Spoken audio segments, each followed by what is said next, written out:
आपल्याला पक्षाने तिकीट का द्यावे असं वाटतं? आणि मला तिकीट मिळण्याची जवळजवळ 99% शक्यता आहे.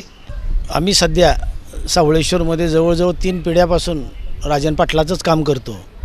2012ला जवळजवळ आमदारकीचा अनुभव असणारा, खासदारकीचा अनुभव असणारा इतक्या मोठ्या व्यक्तीबरोबर आपण इलेक्शन जिंकलो आहे. कामं, विकास, तिथले लोकप्रतिनिधी हे बघता, त्यामुळे नक्की आमचा विजय होईल. प्रजासेवा न्यूज चॅनलमध्ये आपल्या सर्वांचे हार्दिक स्वागत. सध्या महानगरपालिकेच्या पाठोपाठ स्थानिक स्वराज्य संस्थेचा मुख्य कणा असलेल्या जिल्हा परिषद पंचायत समितीच्या निवडणुकीचा धुराळा संपूर्ण सोलापूर जिल्ह्यात उडत असताना आपण मोहोळ तालुका, कामठी बुद्रुक जिल्हा परिषद मतदारसंघातील सावळेश्वर गण या ठिकाणी पोचलेलो आहोत. या ठिकाणी भारतीय जनता पार्टीच्या वतीने सावळेश्वर गणातून इच्छुक असलेले उमेदवार कालिदास गावडे सर यांच्याशी आपण थेट संवाद साधणार आहोत या बाबतीत.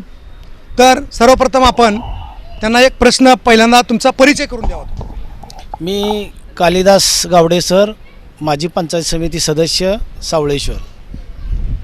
या ठिकाणी जिल्हा परिषद पंचायत समितीच्या निवडणुका लागलेल्या असताना आपली मागणी कोणत्या पक्षाकडून म्हणण्यापेक्षा कोणत्या घनातून आणि आपल्याला पक्षाने तिकीट का द्यावे असं वाटतं? मी सध्या सावळेश्वर पंचायत समिती गणातून BJP कडून इच्छुक आहे आणि मला तिकीट मिळण्याची जवळजवळ 99% शक्यता आहे.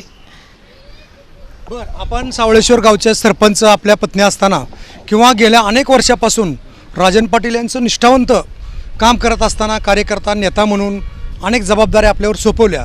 त्या कार्यकाळात आपण कोणकोणती विकास कामं शेतकऱ्यांसाठी किंवा सामान्य माणसासाठी केली याचा उलगडा आपण करावा.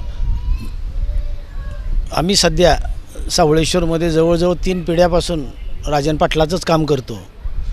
2010च्या दरम्यान विकास सेवा सोसायटीचं चेअरमन असताना तालुक्यामध्ये 4 महिला बचत गटासाठी जवळजवळ 40 महिलांसाठी 80 गाईचं वाटप 50% अनुदानावर करणारी एकमेव विकास सेवा सोसायटी सावळेश्वरची असेल.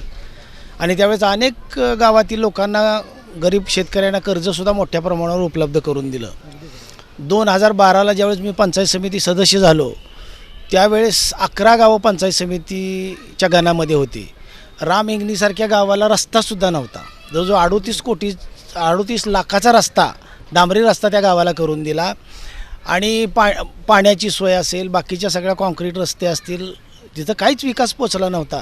त्यावेळेस एवढा मोठ्या प्रमाणावर विकास अशा गावामध्ये केला. नांदगावसारखं गाव असेल, तिथं पाणीच नव्हतं, तर पाणी पुरवठ्याची सोय विशेष बाब म्हणून टंचाईमधून वगैरे करून त्यांचा पाण्याचा प्रश्न मिटवला. वडाळ्यापासून ह्या लांबोटी चौकापर्यंत MDR 35 हा रस्ता आला होता.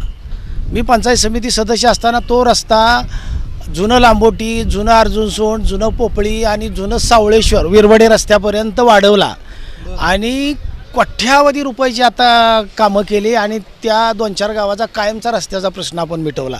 आणि आता सध्या सगळं कॉन्क्रीट रस्ते, डांबरीकरण त्या रस्त्याला चालू आहे, पुलं वगैरे असताना. तर अशा प्रकारे खूप मोठ्या प्रमाणावर 11 गावामध्ये कामं केली. वैयक्तिक असतील, सार्वजनिक असतील, सामाजिक न्याय विभागाकडून सुद्धा मोठ्या प्रमाणावर आपण कामं केली. 2012मध्ये आपण एक चुरशीनं निवडणूक लढवली आणि एक आपल्यासमोर एक बलाढ्य प्रतिस्पर्धी असून त्यांना चित करून आपण विजयी झालात. मग यावेळेससुद्धा आपल्याला आपल्यासमोर असाच प्रतिस्पर्धी जर महाविकास आघाडीने उभा केला तर आपली रणनीती काय असेल? 2012ला जवळजवळ आमदारकीचा अनुभव असणारा, खासदारकीचा अनुभव असणारा इतक्या मोठ्या व्यक्तीबरोबर आपण इलेक्शन जिंकलो आहे. त्यामुळे आता जरी किती ताकदीचा माणूस जरी उभा राहिला तर आता मागील 4 वर्षामध्ये माझी मिसेस सावळेश्वरची सरपंच होती. सरपंच असताना सावळेश्वरमध्ये इतका विकास केला आहे, जवळजवळ 25 ते 30 कोटीचा निधी 4-5 वर्षामध्ये खेचून आणला. आणि सावळेश्वर असं गाव आहे की गावाच्या काय म्हणतात रिंग रोड केला आहे आपण, रिंग रूट की आपण बायपासच नाही तर पूर्ण रिंग रूट, आणि ते बी कॉन्क्रीटचं आणि डबल वाहन जाणार असं. पाण्याची सुविधा असेल, रस्ते असतील, बंदिस्त गटारे असतील, तीर्थक्षेत्र असेल, जवळजवळ लोकवर्गणीतून देवस्थानची कामं असतील, शाळांची कामं असतील, इतक्या मोठ्या प्रमाणावर केलेत की आज सावळेश्वर जर येऊन बघितलं तर एक तालुक्यातलं स्मार्ट विलेज आहे. आणि असं स्मार्ट विलेज आपण केल्यामुळं, आपण वैयक्तिक सार्वजनिक मोठ्या प्रमाणावर कामं केल्यामुळं 100% आता जर मला संधी मिळाली तर हे 10च्या 10 पंचायत समितीची गावं तसा मॉडेल म्हणून विकसित करण्याचा प्रयत्न मी नक्कीच 100% करेन. जसं आपलं सावळेश्वर गाव मॉडेल केलं आहे त्या पद्धतीने गणातील सगळी गावे 10 गावे मॉडेल म्हणून बनवणार असं कालिदास गावडे सर यांचं मत आहे.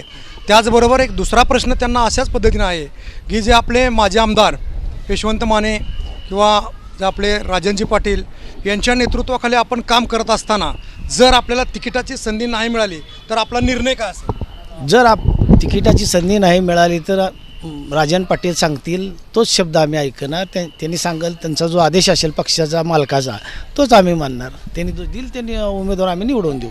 अगदी या ठिकाणी राजन पाटील हाच पक्ष किंवा आमचा त्यांच्यावर विश्वास आहे. त्यांनी जो उमेदवार देईल तोच विजयी करणार. मग मला तिकीट मिळो ना मिळो असे निष्ठावंत कार्यकर्ते राजन पाटलांचे असल्यामुळे आपला किंवा आपल्या भाजपच्या कुठलाही उमेदवार झेडपीचा असो पंचायत समितीचा असो 100% विजयाची खात्री आपल्याला वाटते. हो 100% विजयाची खात्री आहे. 100% सगळ्या गावातून लीड मिळणार सध्याच्या परिस्थितीनुसार. सगळीकडे भाजपची हवा आहे आणि मालकांचं काम आहे. यशवंत मानेनं प्रचंड प्रमाणामध्ये आमदार असताना कामं केलेत. त्याच्या जीवावर आम्ही 100% निवडून येऊ. बरोबर आहे. याच जोडून प्रश्न आहे. आता काही वर्षापूर्वी महिन्यापूर्वी प्रथम लोकसभेची निवडणूक झाली, त्यानंतर विधानसभेची झाली, परंतु आपल्या सावळेश्वर मतदारसंघातून महाविकास आघाडीला लीड गेला. याकडे आपण म्हणजे कसं बघताय? ते लोकसभा विधानसभा ते वरच्या लेवलचे प्रश्न असतात, पण हे स्थानिक इलेक्शन आहे. स्थानिक इलेक्शनला कामं विकास तिथले लोकप्रतिनिधी हे बघतात. त्यामुळे नक्की आमचा विजय होईल. अगदी बरोबर. इलेक्शनला आत्ता झालेल्या सगळ्या भाजपला लीड आहे. त्यामुळं जिल्हा परिषद पंचायत समितीला सुद्धा भाजपचे उमेदवार मोठ्या प्रमाणावर निवडून येतील.